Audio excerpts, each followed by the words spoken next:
Hello guys, how are you? Welcome to GeoMind, and today we are going to start a new topic on igneous petrology, that is textures of igneous rocks. Okay, so this is a very important topic in igneous petrology.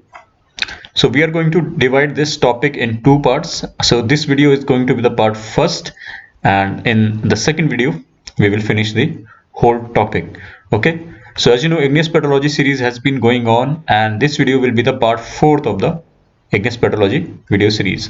So we have already made three parts on igneous petrology. So the first part was the introduction to igneous petrology and your basic classification of igneous rocks. Then we discuss in part second the IUGS and CIPW classification, which is very important. And then in the part third we discuss all the forms and structures of igneous rocks, also very important. Okay, so in this video we will discuss the textures of igneous rocks. Let's start. My name is Swapnil, and if you are new to the channel, don't forget to like, share and subscribe, because it helps me a lot and it motivates me to create new content for you guys. Join my Telegram group if you want the PDF of this lecture. So I have given the link in the description below. Let's start with the contents. So as you can see in your screen, we will discuss the introduction, then primary and secondary textures, a formation of mineral crystals, which include nucleation, crystal growth and diffusion, how the rate of nucleation, crystal growth and diffusion affects the textures of igneous rocks.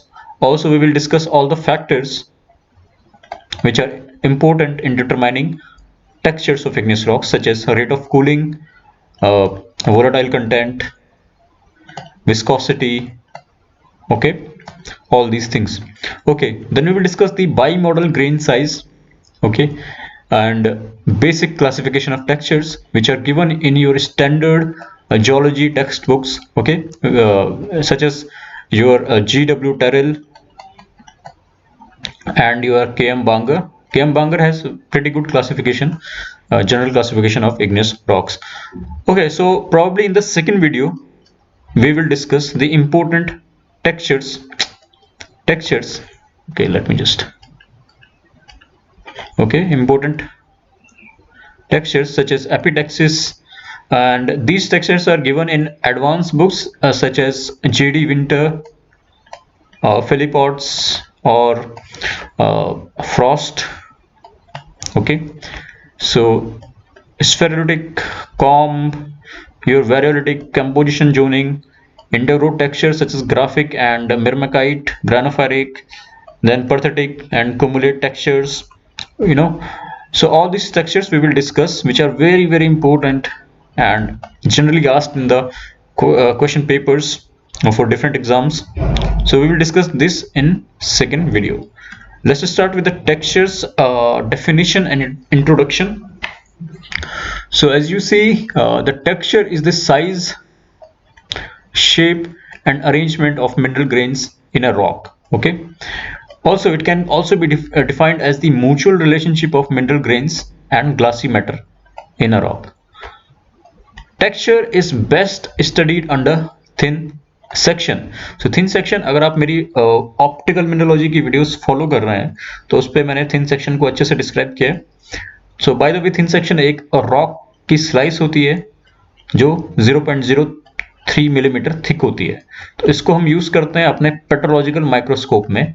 Okay, so we mount this slice of rock or a mineral in our petrological microscope and then study the texture. Okay, so texture is best studied under your thin section. तो generally petrologist जो करते हैं texture की study वो thin section में करते हैं. तो जैसे कि मैंने बताया, texture is the size, shape and arrangement of mineral grains in a rock. So as you know, rock is made up of different types of minerals, right? It's an aggregate of different minerals. So we have a granite rock here. Okay, so it contains different minerals such as hornblende, feldspar, okay, your quartz and mica, that is biotite and muscovite. Feldspar can be plagioclase or alkali feldspar. Okay, so it is an aggregate of minerals. So this rock is made up of these 4 to 5 basic minerals. So the fabric of this rock is defined as the texture. Okay, so how these minerals are arranged and what is their relationship with each other is known as the texture. Okay, so there are different types of texture, and you can see this is a different rock, this is a basalt. Okay, and this is very different from this one. Okay, so it has very minute minerals which are not visible through naked eye. Okay, so this is your basic definition of texture.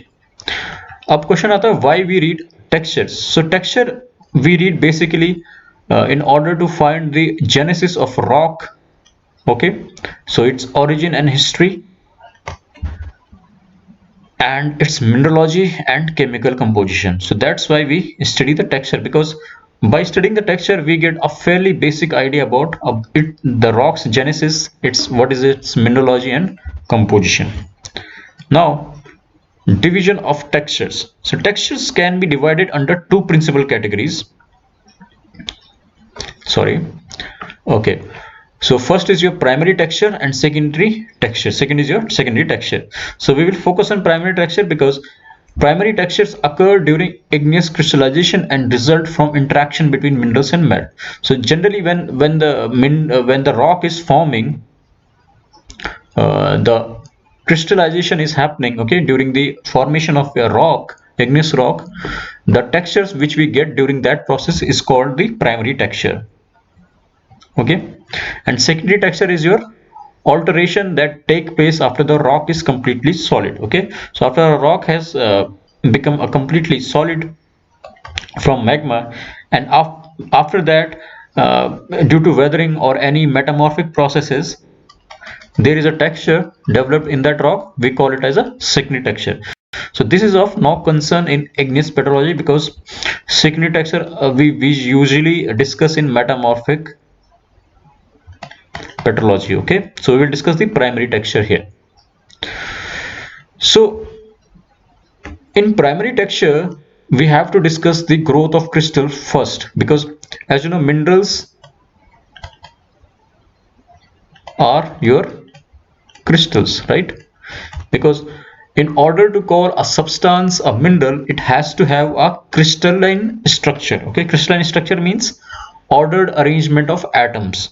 Okay, so the formation and growth of crystals involve three processes, and these are very important. First is your nucleation of the crystal, second is subsequent crystal growth, third is diffusion of chemical species. So these three processes are involved in formation of crystal. Okay, so first is your nucleation of a crystal. It means the rate at which enough of the chemical constituents of a crystal can come together in one place without dissolving. So कहने का मतलब ये है कि suppose I have a magma chamber here. Okay, and magma is fluidic state. Okay, so magma is in fluidic state. So in order to form a crystal, what will happen? First there will be a seed crystal. Okay, initial very small crystals, and we call them as nucleus crystals. Okay, so पहले जो crystals बनेगा हमारा वो बहुत छोटा होगा, और धीरे धीरे करके वो बड़ा होता जाएगा जब उस पे केमिकल स्पीशीज अटैच होंगी. Okay, your ions, molecules et cetera. Okay, so इसको हम बोलते हैं initial nucleation of the crystals. Second is your subsequent growth, the rate at which new constituents can arrive at the surface of a growing crystals. Okay, so let me just show you an image. Okay, so this is your crystal growth. Okay, so as you can see in this image, initial, so first it was this small. Okay, the chemical species are attaching to the crystal faces here, and it is growing bigger and bigger. So through time this crystal's size will increase as the ions attached to the crystal face or chemical species. Chemical species is nothing, just molecules, your ions, etc. Okay, so they are attaching to the crystal face. So इसको हम बोलते हैं growth of a crystal. Okay, then third factor is your diffusion of chemical species. Diffusion का मतलब होता है कि कितने रेट से एटम्स और molecule move through the liquid. Okay, so कितने rate at which atoms and molecules are moving through the liquid. Okay, so diffusion is basically, अगर केमिस्ट्री की प्रॉपर डेफिनेशन हम देखें तो डिफ्यूजन इज हायर कंसंट्रेशन से, okay, higher concentration से lower concentration की तरफ जब कोई पार्टिकल्स मूव करते हैं, right. So it's the movement. So जब मूवमेंट जितना ज्यादा होगा उतना ज्यादा क्रिस्टल का ग्रोथ भी होगा, राइट. तो इन सब तीनों को हम अच्छे से डिस्कस करेंगे अभी नीचे फर्दर. लेकिन जो मेन फैक्टर जो कंट्रोल करता है टेक्सचर ऑफ इग्नियस रॉक्स को, वो करता है अपना rate of cooling. Okay, so rate कितने रेट से मैग्मा कूल हो रहा है वो डिफाइन करेगा, वो इन सबको इफेक्ट करेगा. ओके, अपने न्यूक्लिएशन को भी, क्रिस्टल ग्रोथ को भी एंड केमिकल डिफ्यूजन को भी. ओके, कैसे करेगा अभी हम देखेंगे आगे. लेकिन जो अदर फैक्टर्स अफेक्ट करते हैं टेक्सचर्स को या क्रिस्टल ग्रोथ को, वो करते हैं viscosity, volatile content, molecule concentration and complexity of magma. Viscosity कैसे करता है, मैग्मा जितना ज्यादा विस्कस होगा डिफ्यूजन रेट उतना ज्यादा कम होगा, राइट. ओके, ये आपको ध्यान में रखना है. High viscosity less diffusion rate, तो क्रिस्टल ग्रोथ उतना ही कम होगा. Okay, low and vice versa. Come viscosity होगी तो क्रिस्टल ग्रोथ ज्यादा होगी. तो आप देख सकते हो जनरली क्या होता है, जो रायोलिटिक टाइप की रॉक होती हैं वो ज्यादा क्या होती हैं, उनमें जो क्रिस्टल ग्रोथ होगा वो बहुत कम होता है. तो रायोलिटिक रॉक अपनी एसिडिक रॉक होती है, नहीं कि एसिडिक मैग्मा जो होता है अपना विस्कस होता है. ओके, वोलेटाइल कंटेंट कैसे करता है, तो वोलेटाइल कंटेंट यानी कि अपना H2O एंड CO2, ये दो मोस्ट इंपोर्टेंट वोलेटाइल्स होते हैं किसी भी मैग्मा में. तो H2O के इंट्रोडक्शन से क्या होता है, डिफ्यूजन रेट जो होता है वो इंक्रीज होता है. ओके, एंड डिफ्यूजन रेट जब इंक्रीज होगा तो हमारा क्रिस्टल ग्रोथ भी क्या होगा, ज्यादा होगा. ओके,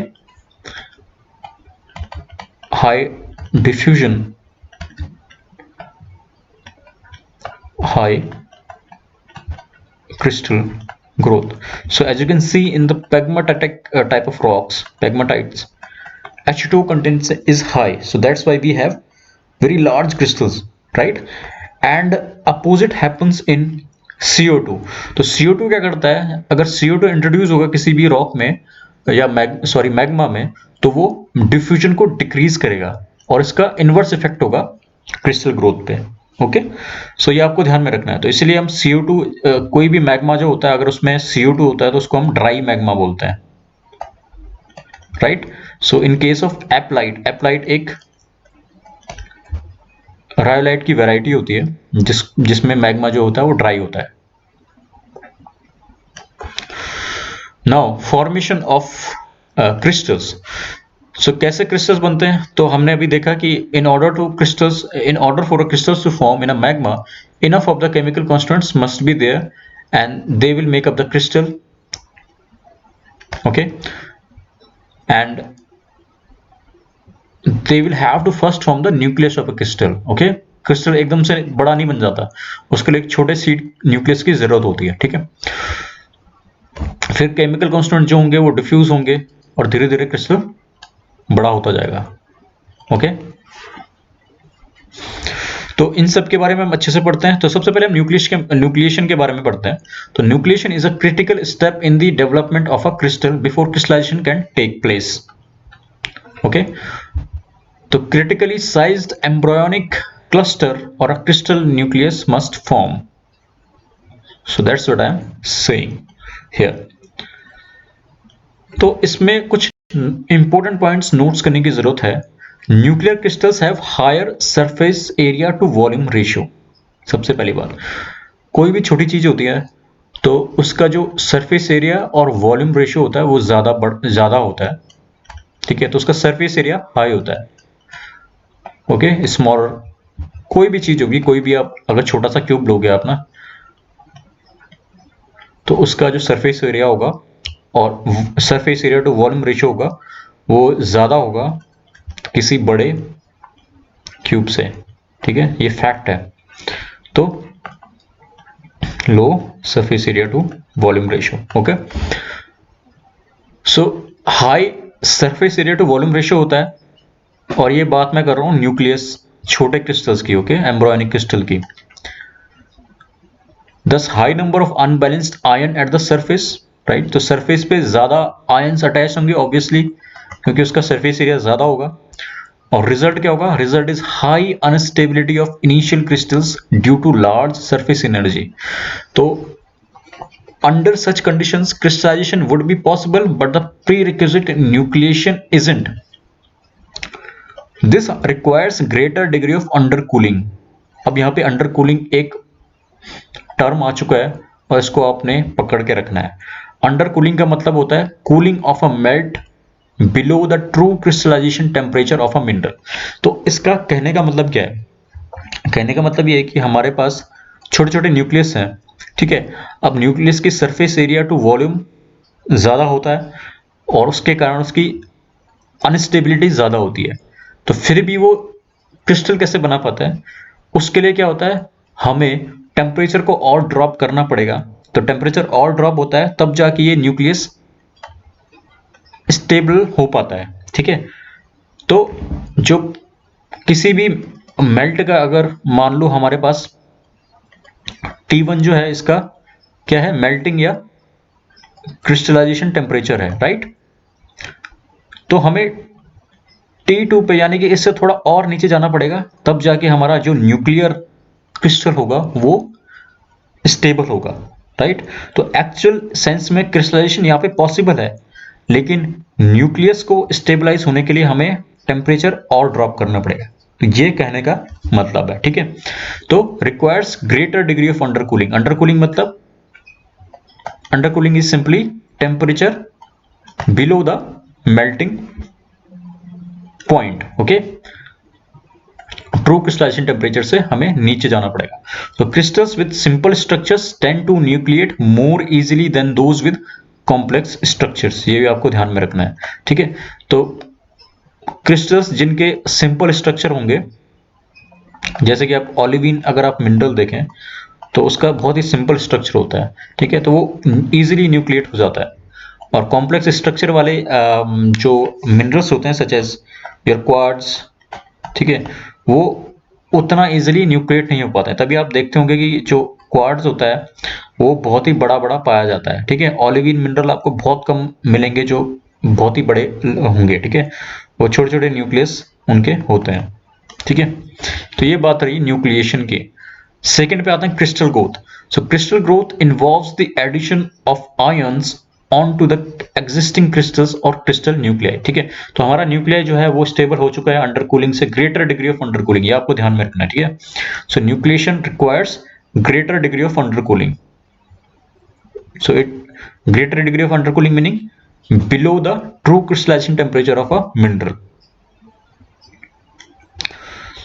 तो क्रिस्टल ग्रोथ के लिए addition of ions on to the existing crystal, जो मैंने अभी आपको फोटो दिखाई थी, ठीक है। तो in simple structure with high symmetry, faces with high density of lattice points tend to form more prominent faces. तो फेसेस यहाँ पे अपना क्रिस्टल फेसेस हैं, ठीक है ना। तो हमारे पास सपोज यही हमारा क्रिस्टल है, क्यूबिक क्रिस्टल, ठीक है। तो वो फेसेस, ये फेस है हमारा, ये एक, ये दूसरा फेस है, ये तीसरा फेस है, ठीक है। तो फेसेस जिस पे सबसे ज्यादा high density of lattice point क्या होता है? ऑर्डर्ड अरेंजमेंट ऑफ पॉइंट्स, ठीक है। तो यहाँ पे हम एटम्स को मान लो कि ये एटम्स हैं, सपोज ये एक फेस है और यहाँ पे एटम्स हैं, ठीक है, 1 2 3 4 5 6, ओके। तो कौन से फेस ज्यादा ग्रो करेंगे? जिन पे ऑब्वियसली एटॉमिक डेंसिटी ज्यादा होगी, ठीक है। तो सपोज ये फर्स्ट फेस है हमारा, जिसे हम क्रॉस सेक्शन में देख रहे हैं, ठीक है ना। तो ये वाला फेस ज्यादा ग्रो करेगा, ठीक है। ये वाले फेस पे भी ज्यादा डेंसिटी है तो ये वाला फेस ज्यादा ग्रो करेगा, ठीक है। तो ये आपको ध्यान में रखना है। Fast growing faces tend to be those with smaller interplanar lattice spacing and high surface energies, but faces with low surface energies will gradually be most stable, ठीक है। तो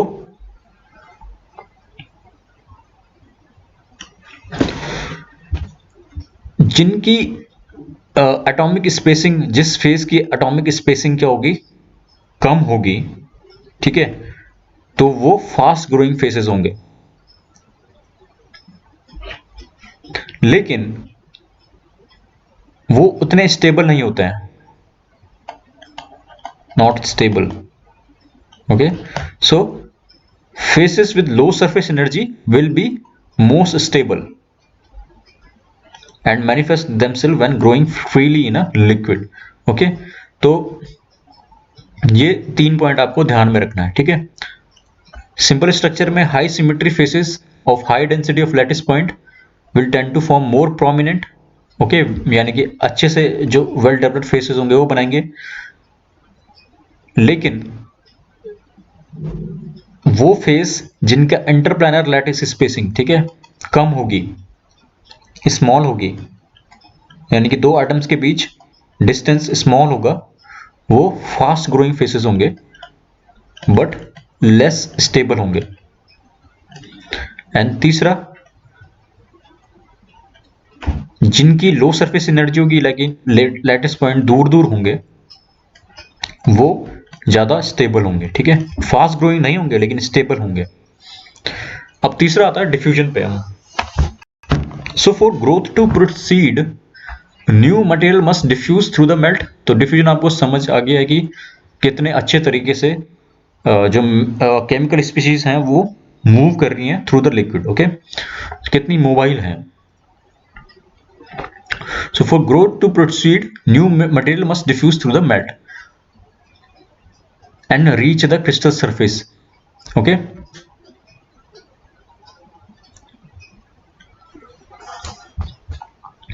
दूसरा बात, in addition the formation of crystals from a melt produces heat.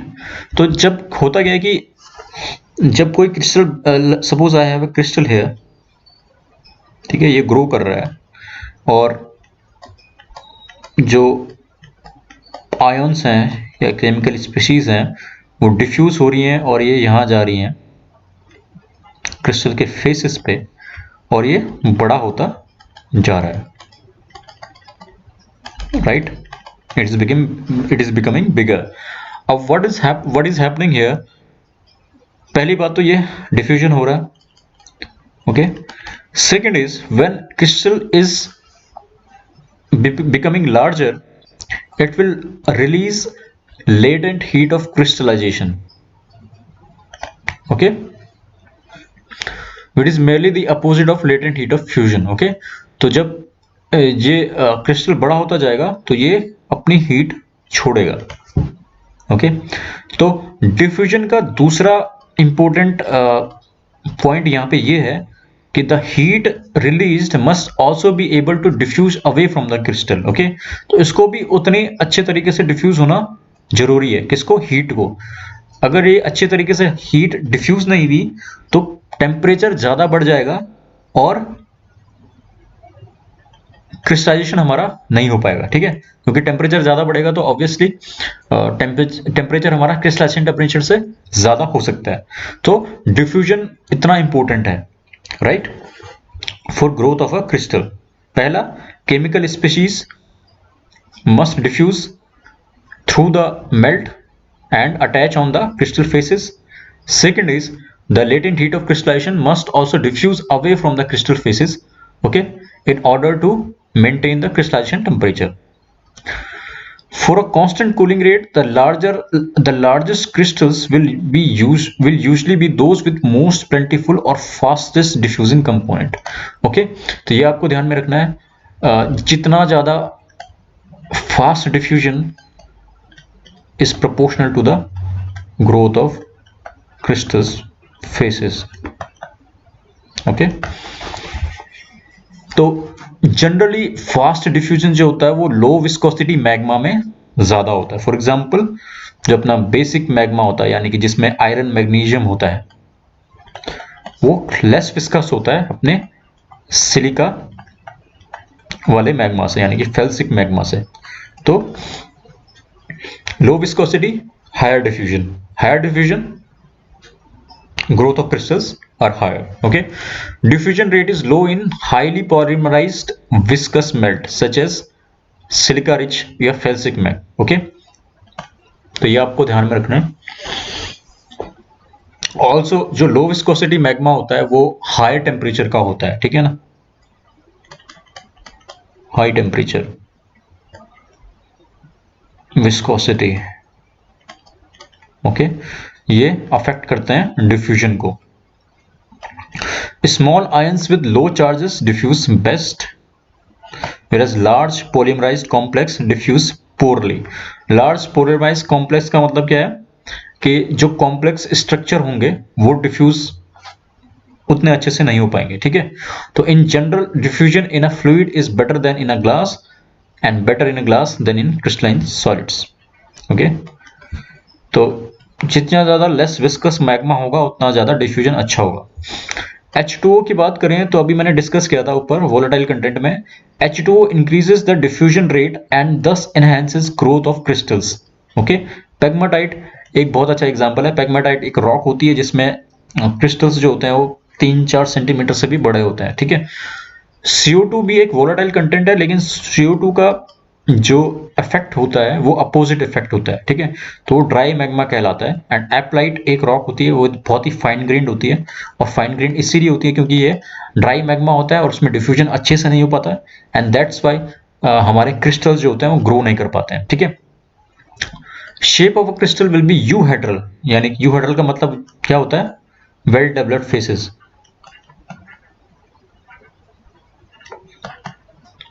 Faces when diffusion rate is higher than the growth rate. ये आपको ध्यान में रखना है. ज्यादा डिफ्यूजन हो रहा है तो तभी जो ग्रोथ है वो अच्छे से हो पाएगी, ठीक है.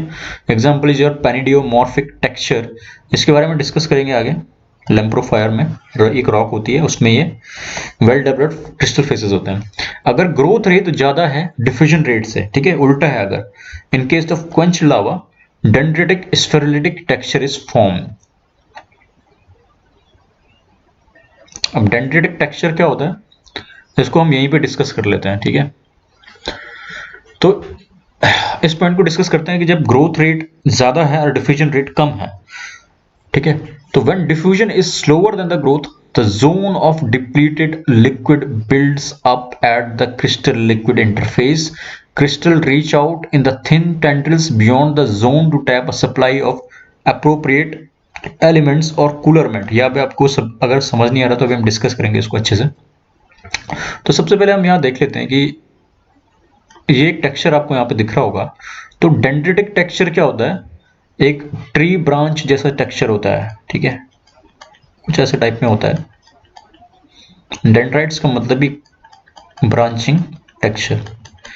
तो आप इसमें देख रहे होंगे कि यहाँ पे भी कुछ ऐसा ही दिख रहा है, जैसे ये ऑगाइट है हमारा, ठीक है.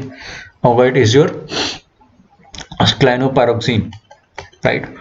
सो ये जो टेंड्रिल्स आपको यहाँ पे दिख रहे हैं ये, okay, this is known as dendritic texture. अब ये डेंड्रिटिक टेक्सचर में आपको कोई भी क्रिस्टल फेसेस कुछ नहीं दिख रहा होगा, वेल डेवलप्ड क्रिस्टल फेसेस कुछ है ही नहीं, क्योंकि ग्रोथ रेट जो है वो डिफ्यूजन रेट से हायर है. और ये कब होता है, ये क्वेंच्ड लावास में, ठीक है. क्वेंच्ड लावा का मतलब क्या होता है कि जब अचानक से जो मैग्मा होता है वो सरफेस पे आ जाता है और क्विकली कूल होता है, राइट. अब होता क्या है कि डिफ्यूजन रेट कम है, तो डिफ्यूजन रेट के कारण क्या होता है, सपोज ये हमारा एक मैग्मा चैम्बर है और इसमें एक क्रिस्टल बना हुआ है, ठीक है.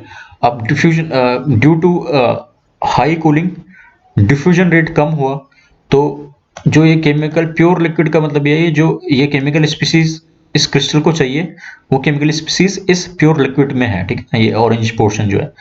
तो अब ये डिफ्यूज नहीं हो पा रहे हैं अच्छे से, बिकॉज डिफ्यूजन रेट कम है, तो ये क्रिस्टल के ऊपर नहीं आ पा रहे हैं, ठीक है, फेसेस पे नहीं आ पा रहे हैं. ड्यू टू दैट यहाँ पे एक लेयर बन जाती है डिप्लीटेड लिक्विड की, इसको हम इम्प्योर लेयर भी बोलते हैं, ठीक है. अब यहाँ पे वो केमिकल स्पीसीज नहीं है जो इस क्रिस्टल को चाहिए, ठीक है, due to low diffusion rate. right? And due to that, what a crystal does is it forms a very narrow thin tendril type spike in order to tap into the pure liquid, okay, and so it can gain those chemical species and grow. तो crystal की tendency grow करने की होती है, तो due to that they start to grow this type of spikes and dendritic और spherulitic type of texture start to form, ठीक है। तो ये मैकेनिज्म है अपना डेंड्रिटिक टेक्सचर का, ठीक है। जैसे कि यहाँ पे लिख रहा है, diffusion is slower than the growth zone of depleted liquid, जो मैंने अभी बताया, builds up at the crystal liquid interface, crystal reach out in thin tendrils beyond the zone to tap a supply of appropriate element, okay, और cooler melt. तो अब ये thin tendrils क्यों होते हैं, क्यों इसी शेप में क्यों बनते हैं, स्पाइक्स की शेप में या एक नीडल शेप में? क्योंकि एक तो यहां पे जो लोकल हीट बिल्डअप हो रही है due to latent heat of crystallisation, उसको ये थिन टेंड्रिल्स क्या करेंगे, अच्छे से डिफ्यूज कर सकते हैं, क्योंकि इसका अभी मैंने बताया था, इसका जो surface area to volume ratio होगा वो हाई होगा and heat will easily diffuse away. दूसरा,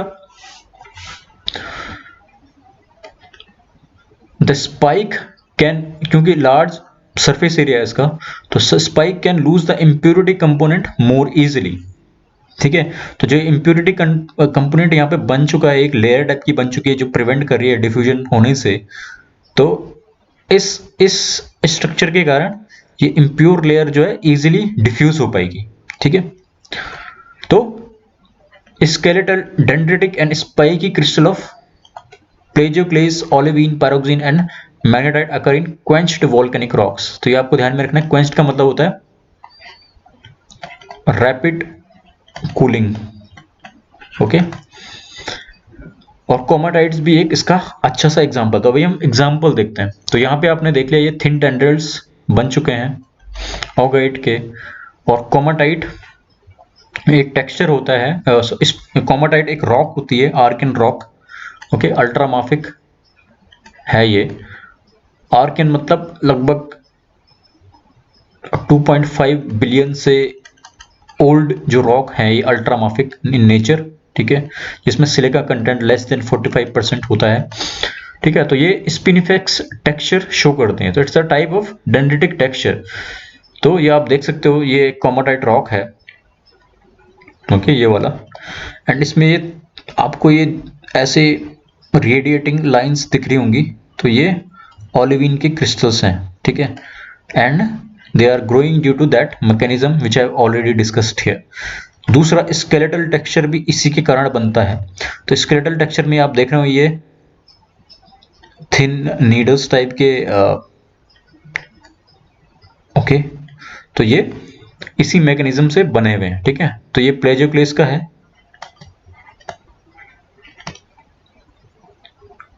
राइट, और ये कुछ नहीं, ये इलस्ट्रेशन दिखाने के लिए है कि भाई अगर कॉर्नर से ही स्पाइक्स की जाएंगी, क्योंकि यहाँ पे surface area to volume ratio high है, राइट, और ये वाला ज़्यादा होगा क्योंकि ये छोटा, ये नीडल टाइप में है, तो इसका, ठीक है। तो कोमाटाइट आपको पता है एक अल्ट्रामाफिक रॉक होती है। Skeletal texture as a type of dendritic texture. तो होप आपको ये समझ आ चुका होगा कि डिफ्यूजन रेट कैसे इस डेंड्रिटिक टेक्सचर बनाता है।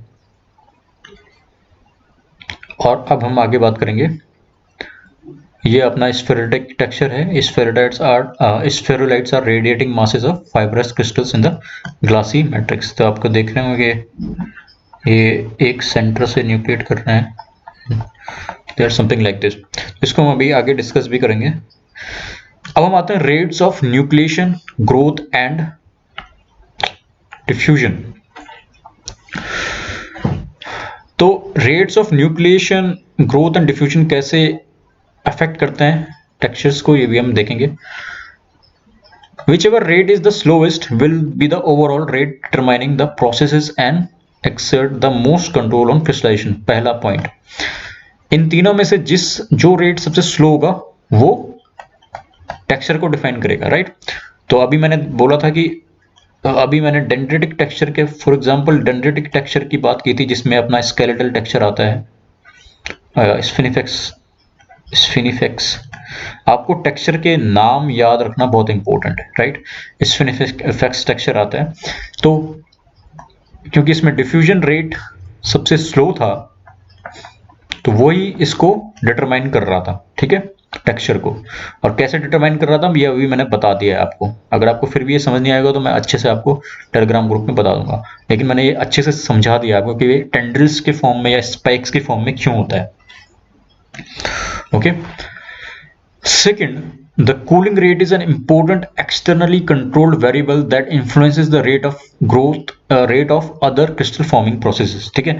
तो कूलिंग रेट ये आपको सबसे ध्यान में रखना है कि अगर क्वेश्चन में पूछा जाता है कि सबसे ज्यादा इंपॉर्टेंट फैक्टर कौन सा है, कूलिंग रेट है, रेट ऑफ न्यूक्लिएशन है, रेट ऑफ ग्रोथ है या रेट ऑफ डिफ्यूजन है, तो आपको कूलिंग रेट सबसे ज्यादा इंपॉर्टेंट है, ये आपको ध्यान में रखना है, ठीक है। क्योंकि कूलिंग रेट ही डिटरमाइन करता है रेट ऑफ न्यूक्लिएशन को, ग्रोथ के, डिफ्यूजन को, और ये हम अभी आगे देखेंगे।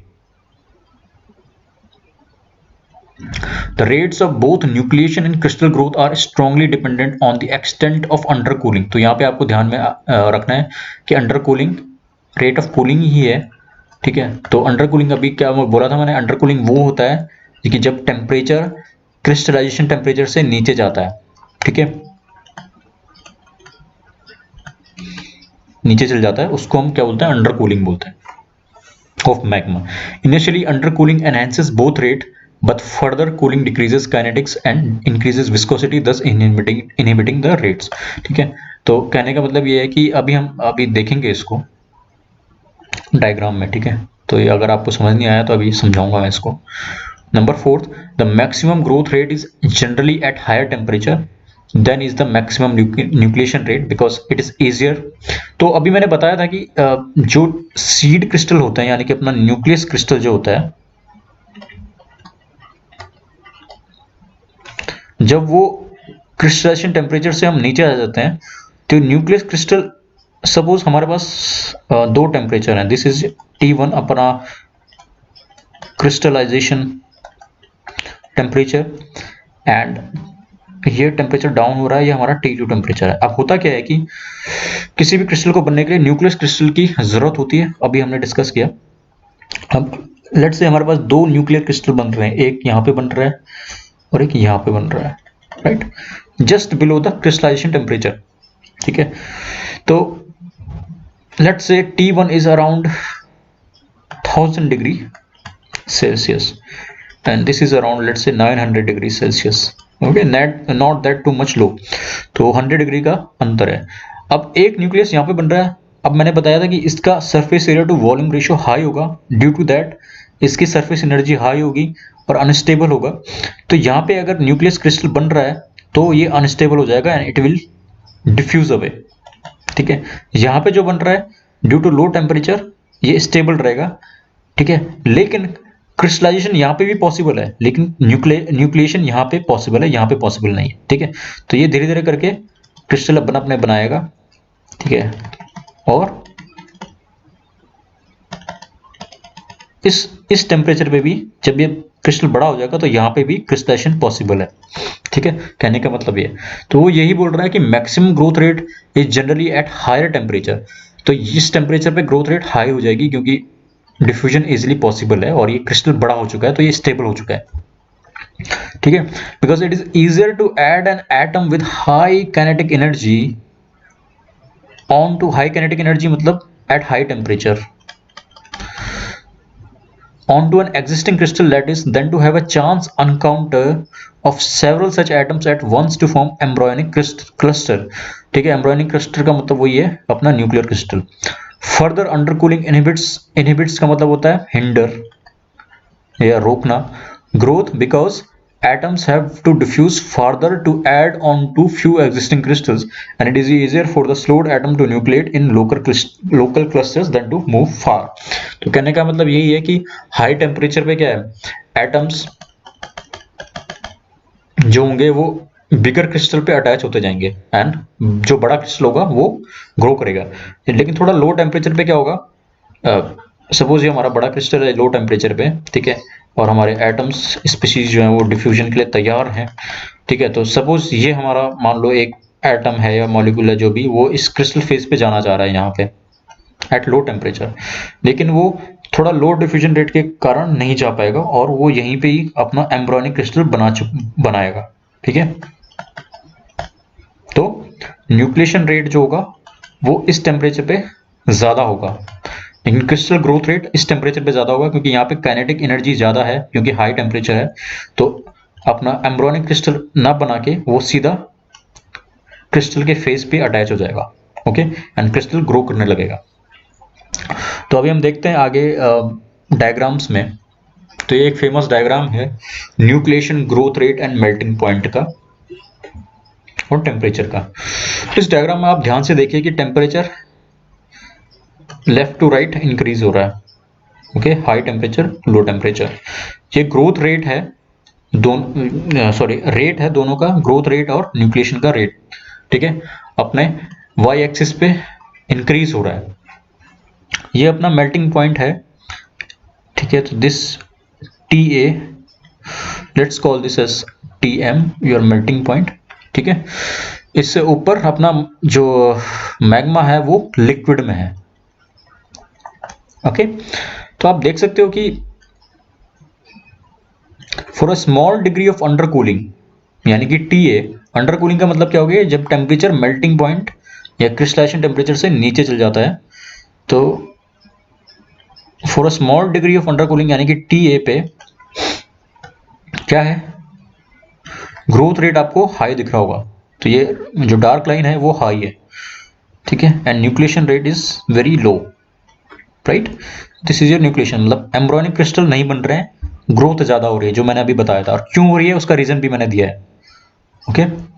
सो nucleation rate will be low and growth rate high, few crystal will form but with high growth rate, okay. तो यहाँ पे कम क्रिस्टल बनेंगे क्योंकि न्यूक्लिएशन रेट कम है, तो कम क्रिस्टल बनेंगे, लेकिन उनका ग्रोथ रेट जो होगा वो हाई होगा, ओके। तो यहाँ पे कोर्स ग्रेन टेक्सचर बनेगा, अपना लार्ज साइज के क्रिस्टल बनेंगे। तो फेनेटिक टेक्सचर जो होता है जिसमें हम नेकेड आई से क्रिस्टल्स को देख सकते हैं रॉक में, वो जनरली इस पॉइंट पे बनता है, ठीक है।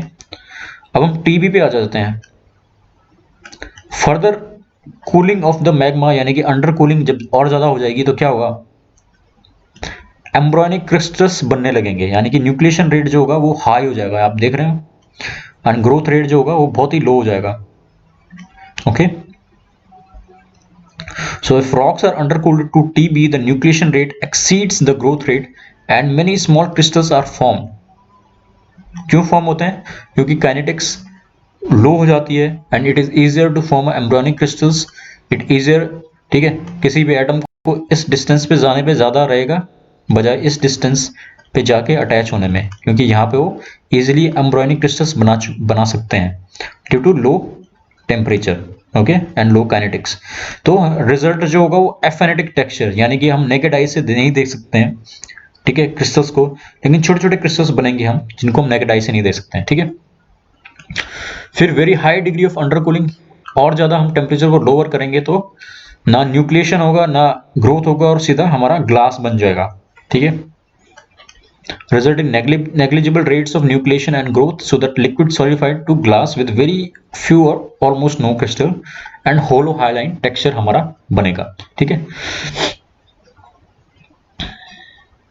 तो हमारा कैसे ग्रोथ रेट होगा, हाई टेम्परेचर पे वेरी लो क्रिस्टल्स, ठीक है, well developed crystal faces, then थोड़ा लो टेम्परेचर पे एक्यूकुलर शेप, नीडल शेप्ड, ठीक है, हैबिट्स, देन डेंड्रिटिक शेप, मैंने थोड़ा लो टेम्परेचर पे डेंड्रिटिक शेप एंड स्फेरिटिक शेप, ठीक है, और फिर उसके बाद अपना ग्लास, राइट। अब हम आते हैं two stage cooling, bimodal distribution of grain size. क्या होगा कि अगर दो स्टेज पे कोई भी मैग्मा कूल हुआ है, ठीक है, तब हमारे पास दो बाई मॉडल शेप के क्रिस्टल बनेंगे, रॉक बनेगी। कैसे, अगर कोई भी मैग्मा पहले स्लोली कूल हो रहा है, ठीक है, यानी कि हाई टेम्परेचर पे है एंड अंडर कूलिंग का जो रेट है बहुत स्लो है, तो हमारा जो ग्रोथ रेट होगा वो हाई होगा, तो हमारे जो क्रिस्टल बनेंगे बहुत बड़े बड़े बनेंगे। ठीक है, कम क्रिस्टल होंगे लेकिन बड़े होंगे। उसके बाद रैपिड कूलिंग होती है। ठीक है, तो suppose I have surface here. अच्छा, मैं एक चीज बताना आपको भूल गया विद रिस्पेक्ट टू सरफेस। तो टी ए हाई टेम्परेचर, ठीक है, ये सरफेस है हमारा और ये डेप्थ पे है। डेप्थ पे हाई टेम्परेचर होगा, न्यूक्लिएशन रेट कम होगा, स्मॉल नंबर ऑफ क्रिस्टल्स लेकिन लार्ज क्रिस्टल बनेंगे। Just below hypabyssal depths there will be large number of crystals, लेकिन crystals will be small. Okay, and surface पे क्योंकि अंडर कूलिंग बहुत ज्यादा हो चुकी है तो ग्लास हमारा बन जाएगा। ठीक है, ये आपको ध्यान में रखना है। अच्छा, टू स्टेज कूलिंग में क्या बता रहा था मैं कि भाई अगर कोई मैग्मा है हमारा, ठीक है, अब वो हाई टेम्परेचर पे कुछ टाइम के लिए रहा, यहाँ पे let's say this is T A, ठीक है, तो यहाँ पे लार्ज क्रिस्टल बनेंगे हमारे और अचानक से ये कॉन्ड्यूइट के जरिए, मैग्मा कॉन्ड्यूइट के जरिए ये सरफेस पे पहुंच चुका है, ये वाला मैग्मा पार्सल हमारा। Okay, move on to the surface और near the surface. Okay, so what will happen, initially it will be slightly undercooled और यहाँ पे बहुत ज्यादा अंडरकूल हो जाएगा, तो एकदम से यहाँ पे क्या होगा, ग्लास हमारा बन जाएगा। ठीक है, ग्लास। तो बाई मॉडल डिस्ट्रीब्यूशन हो चुका है। ठीक है, यानी कि कोर्स ग्रेन क्रिस्टल भी बन चुके हैं हमारे और फाइन ग्रेन क्रिस्टल भी बन चुके हैं। ठीक है, so initially magma would be slightly undercooled, few coarse crystals would form followed by volcanism and final crystals। ठीक है, इस टेक्सचर को हम बोलते हैं porphyritic texture where the distribution in grain size is bimodal। Okay, तो आप देख सकते हो कि पहले स्लो कूलिंग रही होगी, स्लो, ठीक है, तो बड़े बड़े क्रिस्टल्स हमारे बन चुके हैं, राइट, और उसके बाद अचानक से सरफेस पे पहुंचा हाई अंडर कूलिंग भी, और ये जो आपको ब्लैक फाइन मास दिख रहा है ये फाइन क्रिस्टल्स हैं। फाइन क्रिस्टल क्या, ग्लास ही है अपना। ठीक है, तो ये ग्लास का मैट्रिक्स है। तो यहाँ पे देख रहे हैं दो टाइप के बाई मॉडल डिस्ट्रीब्यूशन है ग्रेन्स का। ठीक है, fine and course grand. Okay, तो अभी मैं बता रहा था फेनेटिक एफेनेटिक। तो फेनेटिक अपना क्या है, लो अंडर कूलिंग। ओके, तो यहाँ पे लार्ज क्रिस्टल्स आपको इवन नेकेड आई में भी आपको क्रिस्टल्स दिखेंगे। ठीक है, वहीं स्लाइटली लार्ज अंडर कूलिंग तो आपको एफेनेटिक रॉक दिखेगी, जो हम नेकेड आई से नहीं पहचान सकते क्रिस्टल्स को, लेकिन इसको हम पेट्रोलॉजिकल माइक्रोस्कोप में देख सकते हैं।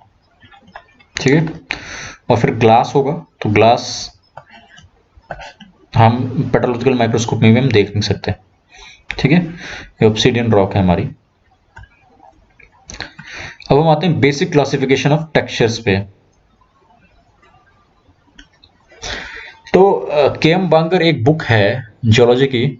ठीक है, कोई भी अगर स्टूडेंट है वो अगर जियोलॉजी पढ़ना चाहता है तो उसको अगर बेस अपना पहले स्ट्रॉन्ग करना है और सीधे एडवांस टेक्स्ट बुक पे नहीं जाना है, तो के.एम. बांगर काफ़ी अच्छी बुक है और इसको हल्के में मत लीजिए। तो इसमें कुछ कुछ टॉपिक्स काफ़ी अच्छे से डिफाइंस हैं, इसकी बेसिक क्लासिफिकेशन जो है, तो इसको हम थोड़ा डिस्कस करेंगे। बाकी आप बांगर रीड कर सकते हैं इसी के लिए। ठीक है, और नेक्स्ट वीडियो में मैं एडवांस जो टेक्सचर्स हैं उनको डिस्कस करूंगा। ठीक है, उसका मैं ओवरव्यू अभी दे देता हूं। तो डिग्री ऑफ क्रिस्टलाइजेशन, ठीक है, क्रिस्टलाइजेशन जो है वो कितना अच्छे से हुआ है उसके जरिए हम रॉक्स के टेक्सचर को क्या करते हैं, डिफाइन करते हैं। ठीक है, तो होलो क्रिस्टलाइन रॉक जो होगी उसका मतलब क्या होगा, सारे रॉक्स, पूरी रॉक में जो क्रिस्टल्स होंगे वो बहुत अच्छे से बने होंगे। ठीक है ना, पूरी रॉक क्रिस्टल से भरी होगी, बड़े क्रिस्टल से। मीरो क्रिस्टलाइन और हेमी क्रिस्टलाइन मतलब किसी रॉक में, तो इसमें नो ग्लास होगा। ठीक है, ग्लास ही मैटर नहीं होगा या मैट्रिक्स नहीं होगा। ठीक है। इसमें पार्शली हेमी और मेरो क्रिस्टलाइन में क्या होगा, पार्शली क्रिस्टल्स होंगे और पार्शली हमारा ग्लास होगा। And holohyaline complete glass. Okay, फिर हमने ये आप केम बांगर से आप पढ़ सकते हो। ठीक है, ग्रेन साइज के बेसिस पे हमने किया है कि भाई ग्रेन साइज कितने बड़े हैं। तो फेनेटिक हमने देखी थी रॉक, जिसमें फेनेटिक को हम 3 इसमें डिवाइड करते हैं, course, medium and fine grand. ठीक है, फेनेटिक का मतलब होता है नेकेड आई से हम देख सकते हैं। ठीक है,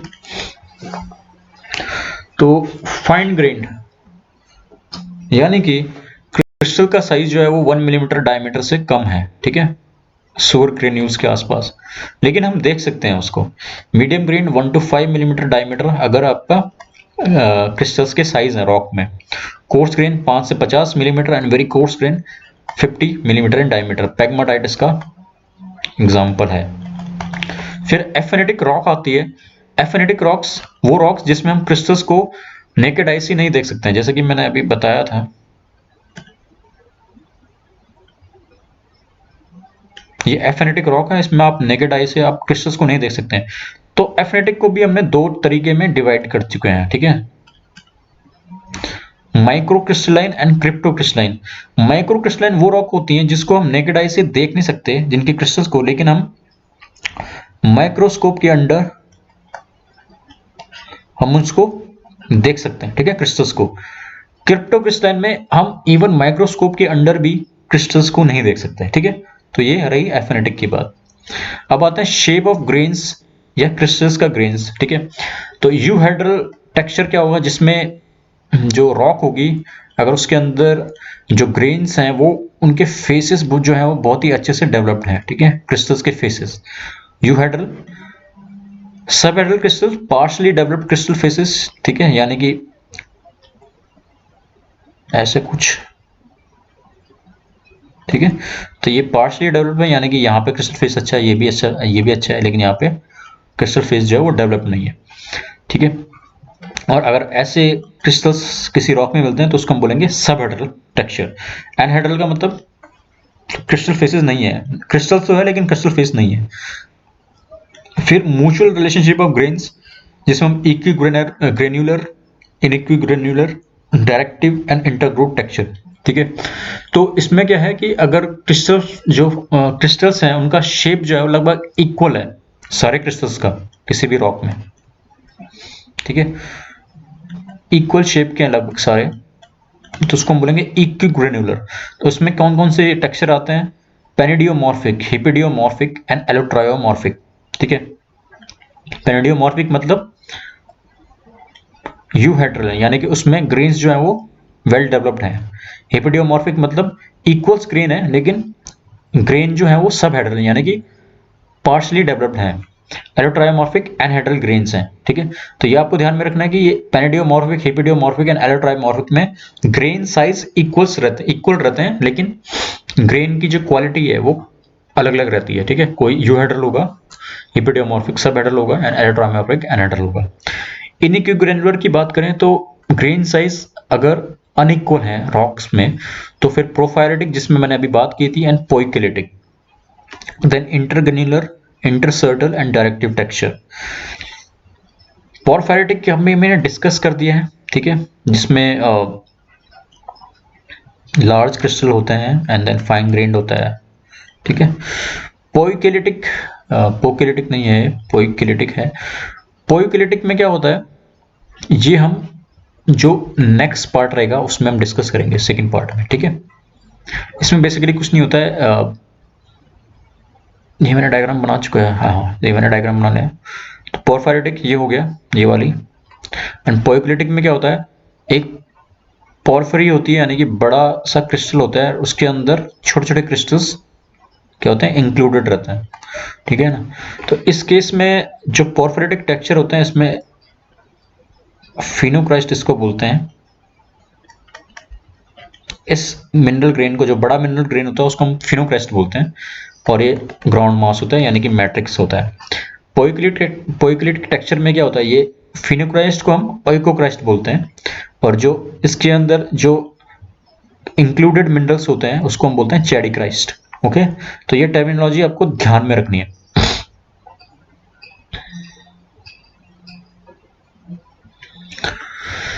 इंटरग्रेनुलर टेक्सचर को हम आगे नेक्स्ट वीडियो में डिस्कस करेंगे, इंटरसर्टल भी और डायरेक्टिव टेक्सचर को भी, ठीक है। तो डायरेक्टिव टेक्सचर जो होता है इसमें फ्लो टेक्सचर्स होते हैं, ठीक है, produce by flow in a magma. One of the directive texture is your trachytic texture, इसमें फेल्डस्पार के लात अलाइंड होते हैं। एंड फिर हमारा इंटरग्रोव टेक्सचर होता है जिसमें ग्राफिक, ग्रेनोफायरिक वगैरह टेक्सचर आते हैं, ठीक है। तो इसको हम अगली वीडियो में डिस्कस करेंगे।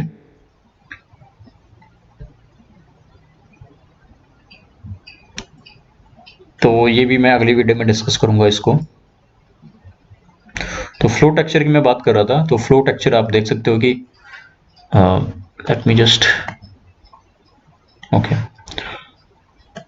तो फ्लो टेक्सचर जो मैग्मा के फ्लो से जो टेक्सचर बनता है, ठीक है।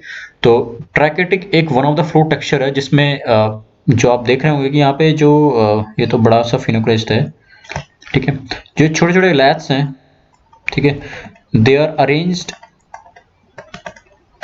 इन the direction of magma flow. Okay, तो जो छोटे क्रिस्टल होते हैं उनको हम बोलते हैं माइक्रोलाइट्स। Okay,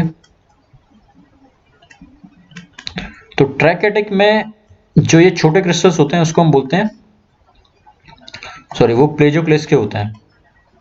okay, and they are aligned strongly around the phenocryst. ये फिनोक्राइस्ट है, बड़ा सा लार्ज क्रिस्टल जो होता है उसको हम फिनोक्राइस्ट बोलते हैं, ठीक है। And they are aligned the flow of magma, ठीक है। अगर जो माइक्रोलाइट्स हैं वो रैंडमली अलाइंड है, मतलब कोई उनका डायरेक्शन वगैरह नहीं है, ठीक है, तब हम उसको बोलेंगे पिलोटैक्सिटिक और फेल्टी टेक्सचर। ओके, ये आपको ध्यान में रखना है, फेल्टी और पिलोटैक्सिटिक। ओके, नॉन अलाइंड माइक्रोलाइट्स, तो ये स्ट्रक्चर को क्या बोलेंगे हम, पिलोटैक्सिटिक। अब कभी कभी क्या होता है, जो फिनोक्राइस्ट होते हैं, ठीक है, यानी कि बड़े क्रिस्टल्स जो होते हैं, जैसे कि यहाँ पे है, यहाँ पे है, राइट, तो दे में क्लस्टर टुगेदर, आपस में आ जाते हैं ड्यू टू सरफेस टेंशन की वजह से किसी कारणवश, and they may grow together. Okay, cluster together and grow together, तो उसको हम बोलते हैं synneusis process. Okay, synneusis. Okay, and it result in a texture called cumulophyric texture. Okay, तो जब ये फिनोक्राइस्ट आपस में, तो आप देख सकते हो कि ये जो बड़े बड़े क्रिस्टल हैं ये आपस में आ चुके हैं, आपस में मिल चुके हैं। तो एक क्रिस्टल ये है, एक क्रिस्टल ये है, one is this one, this bigger, तो उसको हम बोलते हैं cumulophyric texture. Now if those crystals are of single minerals, ठीक है, then we will call it as glomeroporphyritic texture, glomeroporphyritic texture. Okay, so remember that, अगर जो ये फिनोक्राइस्ट डिफरेंट कंपोजिशन के हैं, डिफरेंट मिनरल्स के हैं, तो कुमुलोफेरिक।